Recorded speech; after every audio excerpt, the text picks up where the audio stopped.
നമ്മുടെ ജീവിതത്തിലെ പ്രയാസങ്ങളൊക്കെ നീങ്ങിക്കിട്ടാൻ, പ്രശ്നങ്ങളൊക്കെ മാറിക്കിട്ടാൻ, ഇനി വരുന്ന ഈ വർഷം നമുക്ക് റാഹത്തും സന്തോഷവുമുള്ളതാകാൻ, കഴിഞ്ഞ വർഷം നമ്മൾ നേരിട്ട പ്രതിസന്ധികളെയൊക്കെ തരണം ചെയ്തുകൊണ്ട് വലിയ സക്കീനത്തുള്ള സമാധാനമുള്ള ജീവിതം നമുക്ക് ലഭിക്കാനൊക്കെ നമ്മുടെ ജീവിതത്തിൽ ഒരു ചെറിയൊരു മാറ്റം വരുത്തണ്ടേ?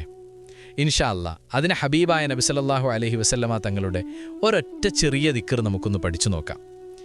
റളീതു ബില്ലാഹി റബ്ബൻ വബിൽ ഇസ്ലാമി ദീനൻ വബി മുഹമ്മദിൻ സ്വല്ലല്ലാഹു അലൈഹി വസല്ലമ റസൂലാ. റളീതു ബില്ലാഹി റബ്ബൻ വബിൽ ഇസ്ലാമി ദീനൻ വബി മുഹമ്മദിൻ സ്വല്ലല്ലാഹു അലൈഹി വസല്ലമ റസൂലാ.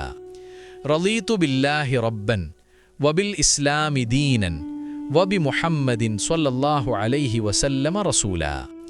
റളീതു ബില്ലാഹി റബ്ബൻ വബിൽ ഇസ്ലാമി ദീനൻ വബി മുഹമ്മദിൻ സ്വല്ലല്ലാഹു അലൈഹി വസല്ലമ റസൂലാ.